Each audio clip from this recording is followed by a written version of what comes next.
మా latest videos కోసం మా ఈ తెలుగు న్యూస్ ఛానల్ సబ్స్క్రైబ్ చేసి గంట సింబల్ యాక్టివేట్ చేసుకోండి.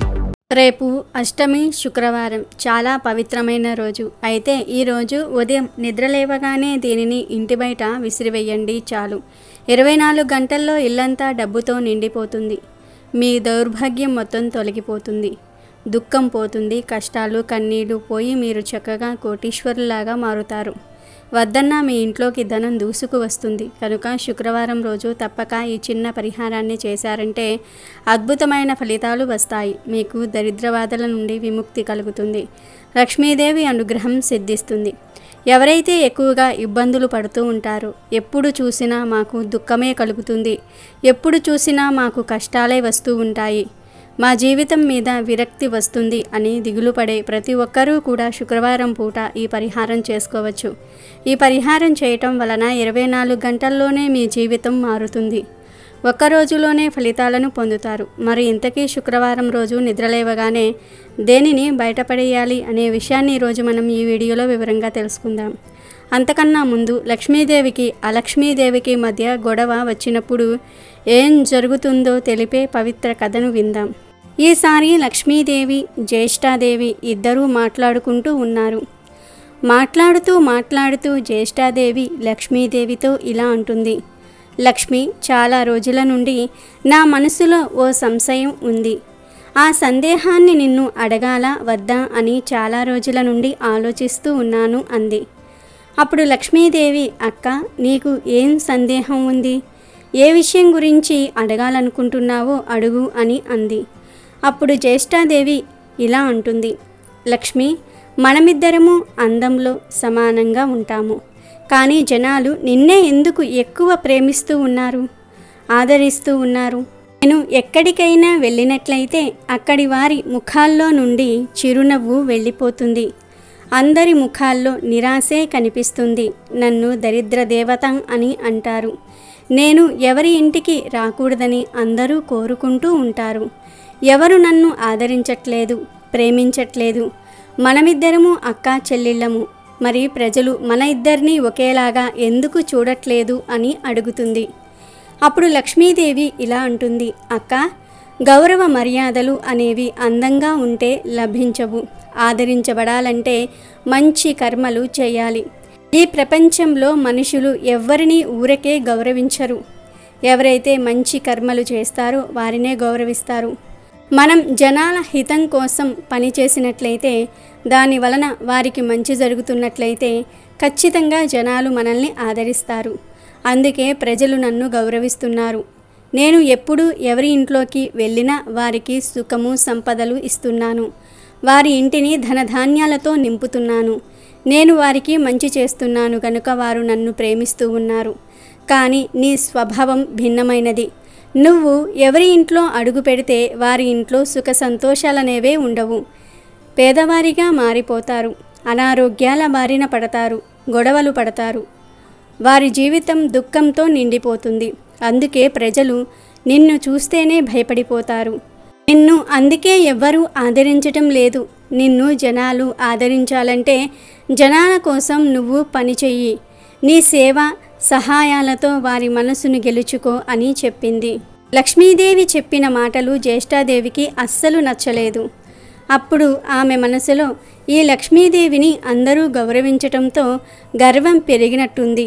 మొత్తం ప్రపంచాన్ని నేనే సంతోషంగా ఉంచుతున్నాను. నేను లేకపోతే ఈ ప్రపంచం ఉండదు అని మనసులో అనుకుంటుంది. లక్ష్మీదేవి మాటలు జ్యేష్ఠాదేవికి అస్సలు నచ్చవు. అప్పుడు జ్యేష్ఠాదేవి లక్ష్మితో, ఓ చెల్లి, నువ్వు నాకన్నా గొప్పదానివని భావిస్తున్నావేమో. నేనే నీకన్నా గొప్పదానిని. నువ్వు నాకంటే వయసులో పెద్దదానివి కాదు, జ్ఞానంలో కూడా పెద్దదానివి కాదు, శక్తిలో కూడా పెద్దదానివి కాదు, అందంలో కూడా నాకన్నా గొప్పదానివి కాదు. కానీ నువ్వు నాకు ఉపదేశాలు చెప్తున్నావు. నువ్వు నీ శక్తిని చూసుకొని బాగా గర్వపడుతున్నావు. నీ గర్వం తగ్గాలంటే మన ఇద్దరిలో ఎవరు గొప్పో తెలుసుకుందాము. నీకు బాగా అహంకారం పెరిగింది. నువ్వు ఎవరిని కావాలంటే వారిని కోటీశ్వరులను చేయగలవని అహంకారం. నా దగ్గర కూడా శక్తి ఉంది. నేను ఎంత కోటీశ్వరులను అయినా సరే బిచ్చగాడిని చేయగలను అంది జ్యేష్ఠాదేవి. జ్యేష్ఠాదేవి మాటలకు లక్ష్మీదేవి నవ్వుకుని, అక్క, నువ్వు ఏమైనా చెయ్యి గాని నువ్వు నాకన్నా గొప్పదానివైతే కాలేవు అంటుంది. దానికి సమాధానంగా జ్యేష్ఠాదేవి, ఓ లక్ష్మి, నన్ను తక్కువ అంచనా వెయ్యకు. నా శక్తి నీకంటే తక్కువేమీ కాదు. నువ్వు ఎవరినైతే కోటీశ్వర్లను చేస్తావో నేను వారిని బిచ్చగాడిగా మార్చగలను. నీకు నా శక్తి గురించి తెలియదు. నువ్వు ఒకరిని రాజుగా చేస్తే ఆ రాజు ఒక బియ్యం గింజ కోసం అడుక్కునే స్థితికి నేను తీసుకురాగలను అంటుంది. అప్పుడు లక్ష్మీదేవి, అక్క, నువ్వు ఎవరిని అనుకుంటే వారిని పేదవారిగా చేయగలవు, కానీ నా కృప ఉన్నవారిని నువ్వు ఏమీ చేయలేవు. నీ శక్తిపై నీకు అంత నమ్మకం ఉంటే నువ్వు చేసే పని నువ్వు చెయ్యి అంది. అలా ఇద్దరి మధ్య పంతం పెరిగిపోయింది. మరుసటి రోజు లక్ష్మీదేవి, జ్యేష్ఠాదేవి కలిసి ఒక ఊరిలోని బ్రాహ్మణుడి దగ్గరకు వెళ్ళారు. ఆ బ్రాహ్మణుడు ప్రతిరోజు ఒక గుడిలో లక్ష్మీదేవికి పూజలు చేస్తూ ఉండేవాడు. అతను లక్ష్మీదేవికి పరమభక్తుడు. ఆ బ్రాహ్మణుడిపై లక్ష్మీదేవి, జ్యేష్ఠాదేవి వారి వారి ప్రభావాలను, శక్తిని చూపించాలని అనుకుంటారు. ఆ బ్రాహ్మణుడిపై నా శక్తిని ప్రయోగిస్తున్నాను. ఆ బ్రాహ్మణుడు ఒక్క బియ్యం గింజ కోసం కూడా వెతుక్కునేలాగా పేదవాడిగా మార్చేస్తాను. నా శక్తి తెలుసుకుని నువ్వు సిగ్గుతో తల వంచుకునేలాగా చేస్తాను అని జ్యేష్ఠాదేవి లక్ష్మీదేవితో అంటుంది. లక్ష్మీదేవి అక్క మాటలు విని నవ్వుకుని ఊరుకుంటుంది. మరుసటి రోజు ఇద్దరూ కలిసి బ్రాహ్మణుడు పూజలు చేసే గుడికి వెళ్ళారు. లక్ష్మీదేవి, జ్యేష్ఠాదేవి ఇద్దరూ సాధారణ స్త్రీల్లాగా వేషాలు మార్చుకుని ఆ గుడికి వెళ్ళి కూర్చున్నారు. గుడిలోకి భక్తులు వస్తూ ఉన్నారు, వెళ్తూ ఉన్నారు. బ్రాహ్మణుడు గుడికి వచ్చి పూజలు చేసి తిరిగి వెళ్ళిపోవడానికి సిద్ధమయ్యాడు. అప్పుడు జ్యేష్ఠాదేవి లక్ష్మీదేవితో, చెల్లి, నీ భక్తుడు వెళ్ళిపోతున్నాడు. నీ శక్తిని నువ్వు చూపించు అని చెప్పింది. అప్పుడు లక్ష్మీదేవి ఒక లాఠీలాగా ఉన్న పెద్ద ఇత్తడి కర్రను రోడ్డుపైన వేసింది. బ్రాహ్మణుడు ఆ ఇత్తడి లాఠీని తీసుకుని అది ఎప్పుడో ఒకసారి ఉపయోగపడుతుంది అని ఆ కర్రను తీసుకుని ఇంటికి వెళ్ళసాగాడు. కానీ అతనికి తెలియని విషయం ఏమిటి అంటే ఆ కర్ర నిండా బంగారు నాణాలు ఉన్నాయి. ఇలా బ్రాహ్మణుడు లాఠీ తీసుకుని వెళ్తూ ఉండగా దారిలో ఒక పిల్లవాడు ఆ లాఠీని చూసి బ్రాహ్మణుని దానిని తనకు ఇవ్వమని అడిగాడు. వద్దు, 1 రూపాయి ఇస్తాను, ఈ ఇత్తడి లాఠీని నాకు ఇవ్వండి అంటాడు. అప్పుడు బ్రాహ్మణుడు, ఈ లాఠీని నేనేమీ కొనలేదు కదా అనుకొని 1 రూపాయి తీసుకొని ఆ కర్రను పిల్లవాడికి ఇచ్చేస్తాడు. ఆ కర్రకు రూపాయి వచ్చినందుకు తను చాలా సంతోషించాడు. ఇదంతా చూస్తున్న జ్యేష్ఠాదేవి లక్ష్మీదేవితో, చూసావా నా ప్రభావాన్ని? నువ్వు ఆ బ్రాహ్మణుణ్ణి ధనవంతుణ్ణి చేద్దాం అని అతనికి బంగారంతో నిండి ఉన్న ఇత్తడి లాఠీని ఇచ్చావు. కానీ నా ప్రభావం వలన ఆ బంగారం కర్రను 1 రూపాయితో అమ్మేశాడు. నీ భక్తుడికి 1 రూపాయే లభించింది. ఆ 1 రూపాయిని కూడా నీ భక్తుడి దగ్గర ఉండనివ్వను. ముందు ముందు ఏం జరుగుతుందో చూడు అని చెప్తుంది. ఇక బ్రాహ్మణుడు వచ్చిన రూపాయిని తన కమండలంలో వేసుకున్నాడు. ఒక నది ఒడ్డున పూలు కొయ్యదలచి ఆ బ్రాహ్మణుడు కమండలాన్ని కింద పెట్టి పూలు కోసుకుంటూ ఉంటాడు. ఇంతలో ఒక చిన్న పిల్లవాడు అటు నుంచి వెళ్తూ కమండలంలో రూపాయి బిళ్ళను చూసి ఆ రూపాయిని తీసుకుని వెళ్ళిపోతాడు. బ్రాహ్మణుడికి ఈ విషయం తెలియదు. అతను పూలు కోసే పనిలోనే నిమగ్నమై ఉంటాడు. బ్రాహ్మణుడు పూలు కోసుకున్న తర్వాత కమండలాన్ని పుచ్చుకొని తన ఇంటి వైపు వెళ్తాడు. వెళ్తూ ఉండగా ఆ బ్రాహ్మణుడి దగ్గరకు మళ్ళీ కర్ర కొనుక్కున్న పిల్లవాడు వచ్చి, నేను మీ దగ్గర తీసుకున్న లాఠీ చాలా పెద్దగా ఉంది. మా తాతగారు ఈ పెద్ద లాఠీ వద్దు, చిన్న లాఠీ కొనుక్కోమని చెప్పారు. కాబట్టి మీరు ఈ లాఠీని తీసుకోండి. నేను బజారుకు వెళ్ళి ఇంకొక లాఠీని తెచ్చుకుంటాను అని అంటాడు. దాంతో బ్రాహ్మణుడు సరే అని లాఠీని వెనక్కి తీసుకుని తిరిగి రూపాయి ఇచ్చేద్దామని కమండలంలో చూస్తే రూపాయి ఉండదు. దాంతో బ్రాహ్మణుడు ఎంతో కంగారు పడతాడు. అప్పుడు బ్రాహ్మణుడు పిల్లవాడితో, బాబు, ఆ రూపాయి ఎక్కడో పడిపోయింది, కనిపించటం లేదు. నువ్వు నాతో పాటు మా ఇంటి వరకు వస్తే ఇంట్లో రూపాయి తీసి నీకు ఇస్తాను అంటాడు. సరే అని పిల్లవాడు లాఠీని తిరిగి ఇచ్చి బ్రాహ్మణుడితో ఇంటికి వెళ్తూ ఉంటాడు. మళ్ళీ బంగారంతో నిండిన లాఠీ బ్రాహ్మణుడి దగ్గరకు వచ్చింది. అదంతా కూడా లక్ష్మీదేవి చూస్తూ నవ్వుతూ ఉంటుంది. లక్ష్మీదేవి నవ్వుతూ ఉండటం చూసి జ్యేష్ఠాదేవికి కోపం వస్తుంది. అప్పుడు జ్యేష్ఠాదేవి లక్ష్మీదేవితో, నువ్వు ఎందుకు నవ్వుతూ ఉన్నావు? ఇప్పుడే కదా ఆట మొదలయ్యింది. నువ్వు చూస్తూ ఉండు, నేను ఆ బ్రాహ్మణుణ్ణి ఎలా ఆడిస్తానో చూడు అంది.